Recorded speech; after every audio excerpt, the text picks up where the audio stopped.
Ta parole est une lampe à mes pieds, une lumière sur mon sentier. Psaume 119, verset 105. La méditation. Fidèles téléspectateurs d'Espérance TV et vous qui nous suivez via d'autres canaux, je vous salue.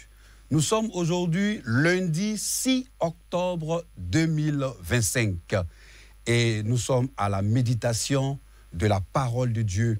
La Ligue pour la lecture de la Bible nous propose pour ce jour le passage biblique d'Hébreux, chapitre 4, du verset 14 jusqu'au verset 16.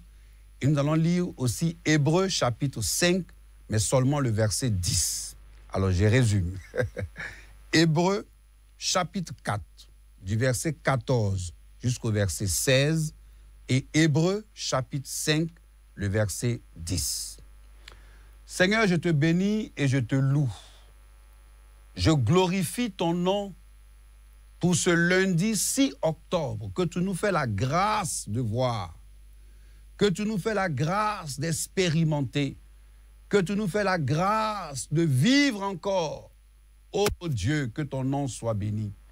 Mais Seigneur, si tu nous as prêté un jour de plus, c'est bien pour que nous puissions mettre en pratique ta parole, que nous puissions vivre comme toi tu le veux. Seigneur, ta parole est claire. Comment le jeune homme rendra-t-il pur son sentier? Comment la jeune fille, comment l'homme, le vieillard, rendra-t-il pur son sentier? C'est en se conduisant, en se dirigeant d'après ta parole. Parce que ta parole est une lampe à nos pieds et ta parole est une lumière sur notre sentier. Nous sommes là encore aujourd'hui, Seigneur, pour apprendre de toi. Donne-nous de méditer cette parole. Donne-nous la bonne interprétation. Donne-nous, Seigneur, de rentrer dans le plan que toi-même tu avais tracé pour nous. Béni sois-tu, au nom de Jésus-Christ. Amen. Voilà, chers téléspectateurs, j'espère que vous avez votre Bible. Vous avez aussi le lecteur de la Bible, qui est le manuel de la Ligue pour la lecture de la Bible. Nous allons méditer avec le lecteur adulte.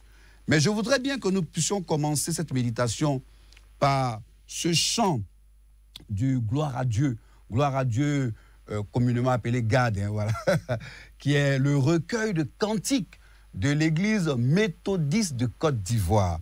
Alors, on va chanter le numéro 143 et au fil de la méditation, vous allez comprendre pourquoi j'ai choisi donc ce numéro. Quel ami fidèle et tendre. Bon, bien sûr, on ne chantera pas tous les couplets, mais on va chanter déjà le premier.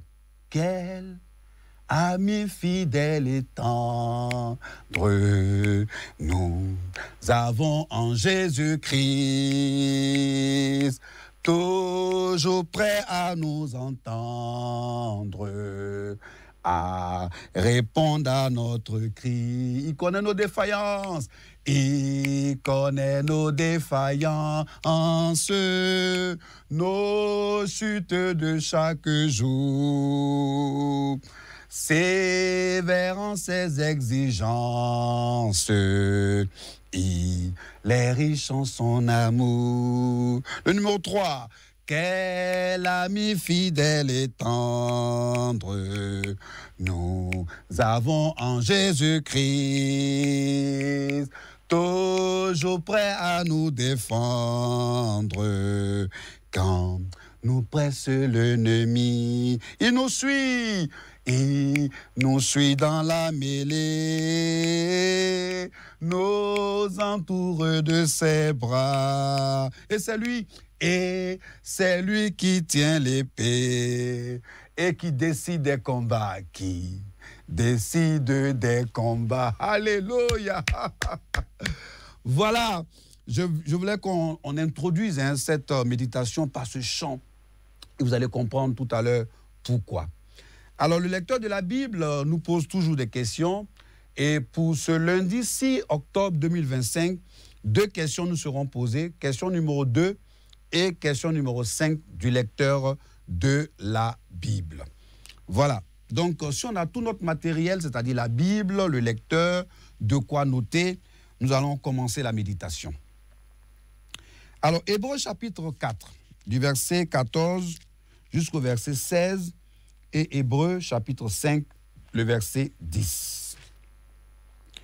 Ainsi, puisque nous avons un grand souverain sacrificateur qui a traversé les cieux, Jésus, le Fils de Dieu, demeurons fermes dans la foi que nous professons. Car nous n'avons pas un souverain sacrificateur qui ne puisse compatir à nos faiblesses. Au contraire, il a été tenté comme nous en toutes choses, sans commettre de péché.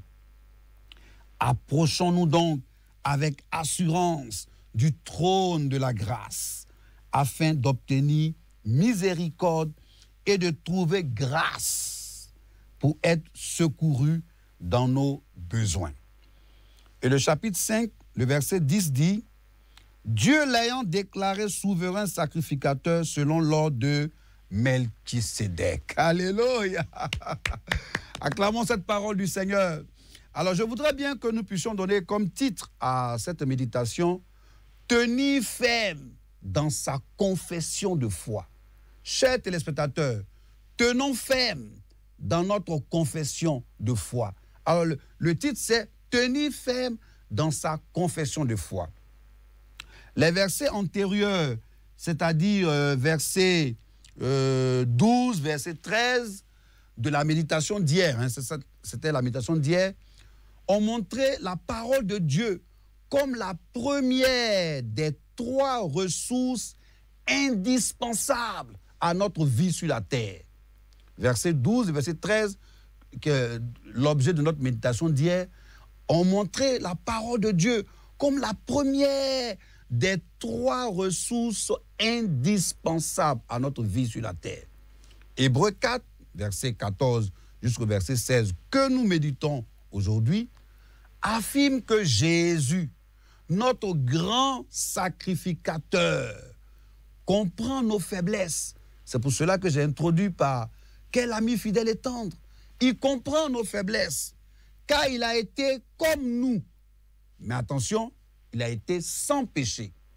Ce qui nous permet de nous approcher du trône de la grâce pour obtenir miséricorde et aide au moment opportun. Ce passage nous encourage à nous approcher avec assurance pour trouver 1. Le pardon, 2. L'amour, 3. Le secours divin. Gloire à Dieu! Tu appartiens à un Dieu qui t'apporte le pardon, l'amour et le secours divin. Il suffit simplement de nous approcher avec assurance. Avec assurance. Essayons d'analyser donc verset par verset. Alors si nous analysons verset par verset, on va dire le verset 14. Je peux le relire. Ainsi, puisque nous avons un grand souverain sacrificateur qui a traversé les cieux, donc l'auteur introduit Jésus comme un grand souverain sacrificateur d'une classe nouvelle. Une classe nouvelle, une classe distincte, séparée, qui n'a rien à voir avec l'ancienne sacrificature lévitique, c'est-à-dire de la tribu de Lévi.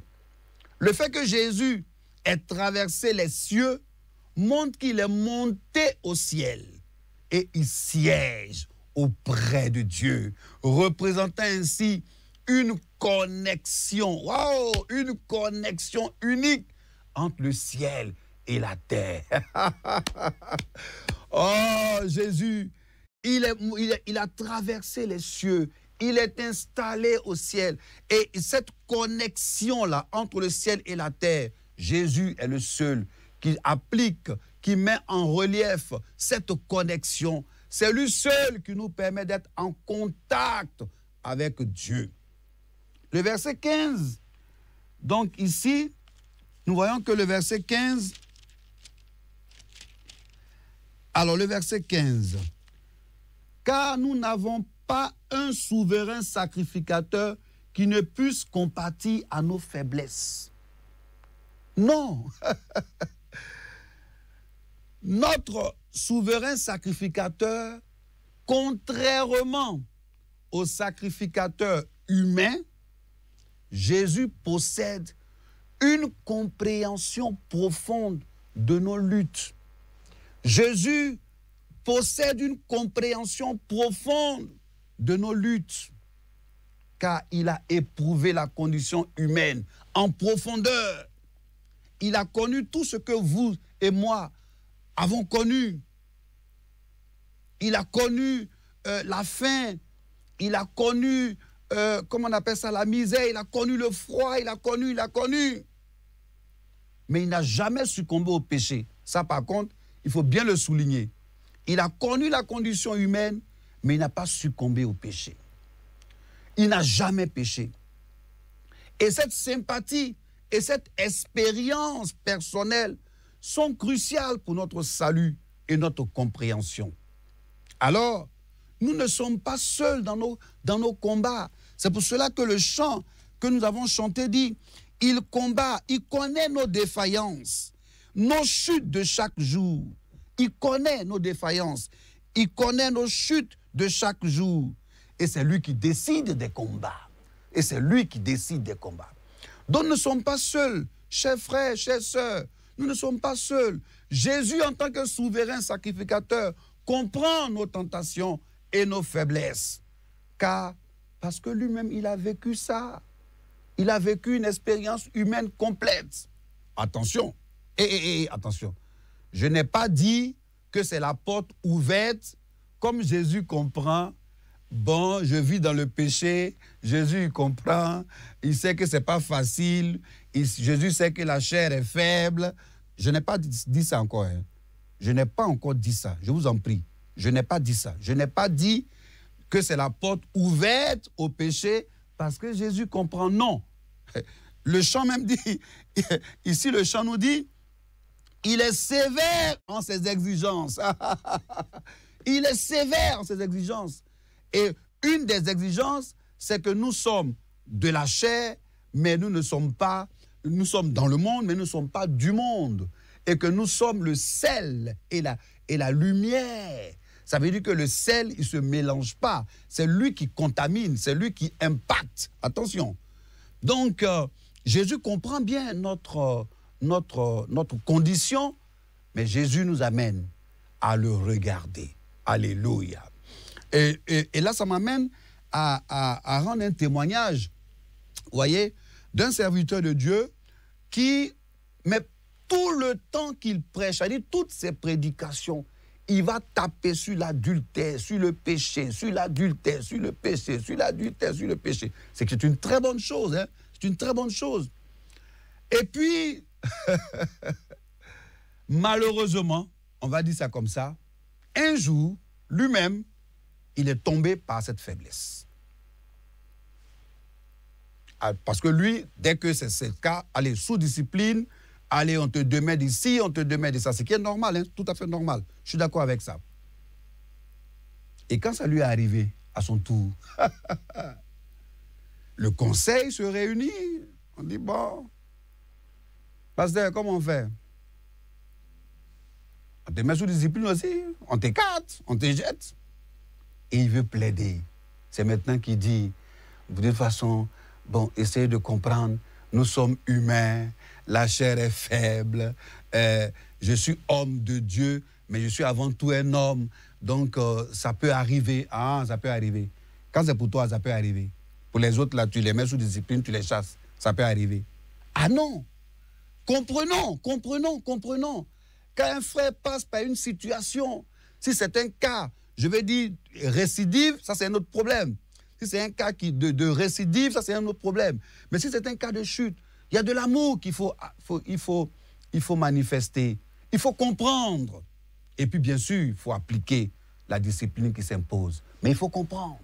Jésus nous comprend.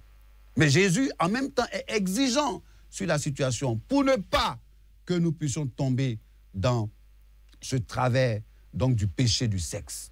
Au verset 16, « Approchons-nous donc avec assurance du trône de la grâce, afin d'obtenir miséricorde et de trouver grâce pour être secourus dans nos besoins. Fort de la nature compatissante de Jésus, nous les chrétiens, nous les chrétiennes, nous sommes invités à nous approcher de Dieu avec assurance. Et c'est avec assurance. On ne vient pas avec peur. Non, non, non, non. C'est avec assurance que nous nous approchons du trône de la grâce. Le trône de la grâce représente l'endroit où Dieu règne avec miséricorde et où nous pouvons trouver le pardon, l'amour et l'aide au bon moment par le biais de notre souverain sacrificateur, c'est-à-dire Jésus-Christ de Nazareth. Alléluia! Grâce à Jésus, nous avons un accès direct et confiant au trône de Dieu. Grâce à Jésus, nous avons un accès direct. C'est-à-dire, on n'a pas besoin d'intermédiaire. On communique avec lui directement. Nous parlons avec Jésus directement. Nous lui exprimons nos besoins. Nous lui présentons nos faiblesses. Nous lui présentons nos défaillances. Nous n'avons pas besoin d'intermédiaire pour nous approcher de Dieu. Comme quelquefois on le voit, des dirigeants qui veulent qu'on passe forcément par eux, pour eux. Pourquoi moi, j'ai passé par toi? J'ai un accès direct auprès du Père, mais je passe par le Père directement. Je vais au Père directement. Pourquoi tu veux que moi je te transmette et puis toi tu vas les transmettre? Pourquoi? En ce moment, Jésus n'est pas venu pour nous donner l'accès direct. Il est venu pour nous donner un accès direct. Nous avons un accès direct. Nous avons le numéro de téléphone directement. On ne passe pas par la secrétaire, on ne passe pas par quelqu'un d'autre. On va directement. La porte est ouverte. Les bras de Jésus sont ouverts pour nous recevoir. La Bible dit, et je cite, dans Romains 8, verset 11, « Et si l'Esprit qui a ressuscité Jésus d'entre les morts là, habite en vous, donc vous n'avez pas besoin de confier votre préoccupation que vous devez forcément donner directement au Seigneur, venir donner à quelqu'un, fût-il un homme de Dieu, fût-il le papa, fût-il le père spirituel, non. L'Esprit qui a ressuscité Jésus là, d'entre les morts, c'est le même esprit là qui est en toi. C'est-à-dire, il faut que tu apprennes à réveiller ce que Dieu a mis en toi et en toi seul. C'est-à-dire, l'homme de Dieu, il nous conduit, mais il y a un accès direct. Donc tu vas directement au trône de la grâce. C'est l'endroit où l'on reçoit le pardon et la compassion de Dieu. C'est un don émérité qui est disponible pour ceux qui s'approchent de Dieu. Alors, on avait aussi à méditer le chapitre 5, donc le verset 10. Et là, dans le chapitre 5, verset 10, ou verset 10 du chapitre 5, cela confirme que Jésus est devenu souverain sacrificateur selon l'ordre de Melchisédek, après avoir souffert et appris l'obéissance. Ce verset, donc ce verset 10, n'est-ce pas, établit que le rôle du souverain sacrificateur, donc de Jésus, n'est pas une autoproclamation. Et ça, on peut le voir en Psaume 110. En Psaume 110, ce n'est pas une proclamation, verset 4. Mais lui a été donné par Dieu. Ce n'est pas un sacerdoce issu de la tribu de Lévi. Non, non, non, non, non. Jésus combine toutes les fonctions et attributs. 1, de roi. 2, de souverain sacrificateur. Jésus a appris l'obéissance par le biais de ses souffrances. L'obéissance par le biais de ses souffrances. Toi, tu souffres et tu n'obéis pas. Bon, tu vois, quand on souffre, il y a quelque chose qui doit pouvoir sortir d'une obéissance qui nous amène dans la gloire. Bien qu'il fût fils de Dieu, il a dû endurer la condition humaine, y compris les tentations, les faiblesses.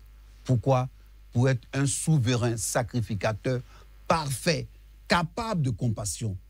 Vous savez, l'obéissance et la perfection de Jésus, en tant que souverain sacrificateur, donc, acquise par la souffrance et l'obéissance, le rend capable de sauver éternellement ceux et celles qui lui obéissent. Cette obéissance établit une nouvelle alliance, une nouvelle relation entre Dieu et les hommes, entre Dieu et les femmes, donc entre l'humanité, entre Dieu et l'humanité. Alors, quel enseignement on peut tirer de ce passage biblique? Quel enseignement on peut tirer? Alors, moi, je vois que l'enseignement majeur du passage biblique que nous méditons est que la chrétienne ou le chrétien peut s'approcher du trône de la grâce avec confiance. C'est une invitation aussi à être attentif et trouver en Jésus-Christ un souverain sacrificateur qui, si vous prenez des notes, mettez un, qui comprend, qui compatit, donc qui est compatissant, qui est sans péché, qui offre un secours constant. J'espère que je ne vais pas trop vite. Je ne vais pas trop vite. Qui comprend, qui compatit, qui est sans péché, qui offre un secours constant. Il est un pont entre Dieu et nous. Il est bienveillant. Il est miséricordieux. Et pour cela, donc les 7 enseignements, et pour cela, gardons fermement la foi. Nous ne sommes pas seuls dans nos difficultés. Chers frères, chères sœurs, chers téléspectateurs, nous ne sommes pas seuls dans nos difficultés. Jésus est dans la barque. Jésus est avec nous. Dans nos souffrances, Jésus est avec nous.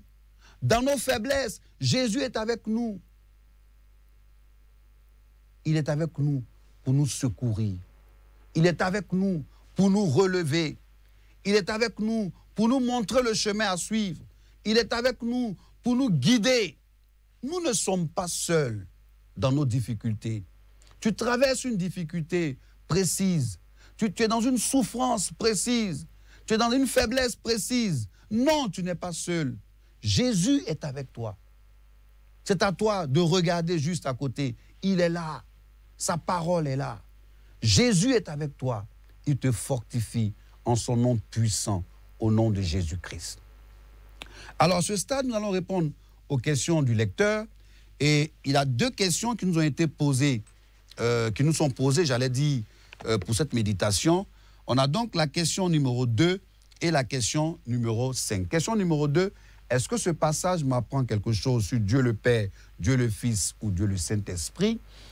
Et question numéro 5, donc la question numéro 5, c'est y a-t-il une promesse? Voilà, y a-t-il une promesse? Alors, je pense qu'on a tellement médité en phase qu'on sait tout de suite que ce passage m'apprend quelque chose sur Dieu le Père, sur Dieu le Fils. Et la promesse, oui, elle est là. Et si nous nous approchons du trône de la grâce, nous allons obtenir miséricorde. Approchons-nous du trône de la grâce. À la clé, il y a quelque chose quand on s'approche du trône de la grâce. Nous allons donc lire le commentaire du lecteur de la Bible. Nous avons le cheminement, le voici, prière, lire le texte, méditer, analyser, interpréter et répondre aux questions. Maintenant, nous allons lire le commentaire du lecteur de la Bible. Alors, le commentaire du lecteur de la Bible est rédigé par notre sœur Célestine Yana.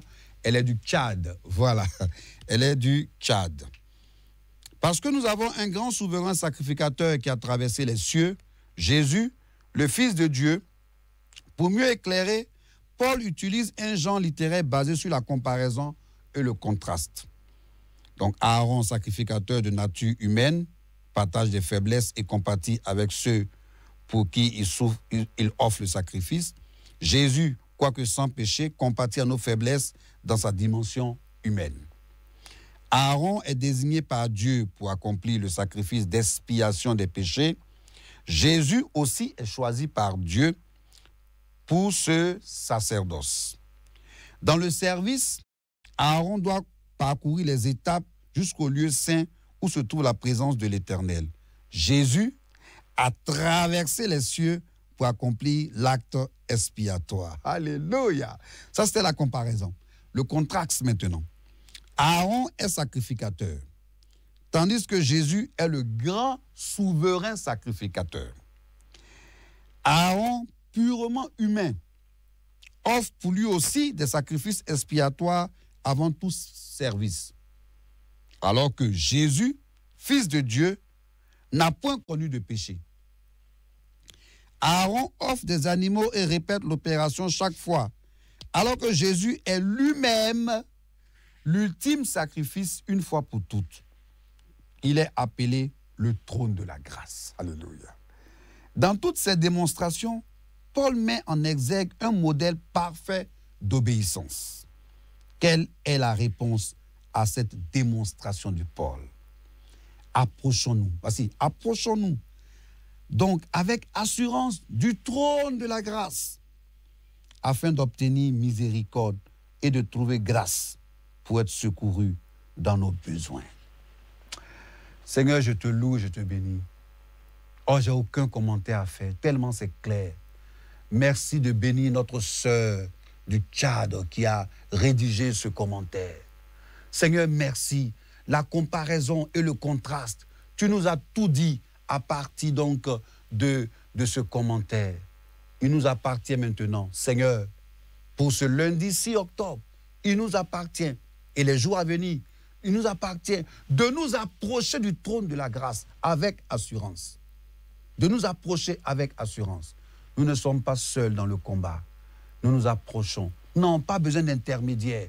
Nous n'avons pas besoin de père spirituel, de maman spirituelle. Non, on n'a pas besoin de tout ça. Nous nous approchons avec assurance de ton trône, le trône de grâce. Oh Dieu, pardonne-moi pour ces fois où je ne me suis pas approché du trône de la grâce, ou quelquefois peut-être j'ai compté sur un serviteur de Dieu, j'ai compté sur un homme de Dieu, j'ai compté sur une maman spirituelle, j'ai compté. Pardonne-moi, Seigneur. Tu m'as dit de m'approcher du trône de la grâce avec assurance, d'aller à cet accès qui est direct.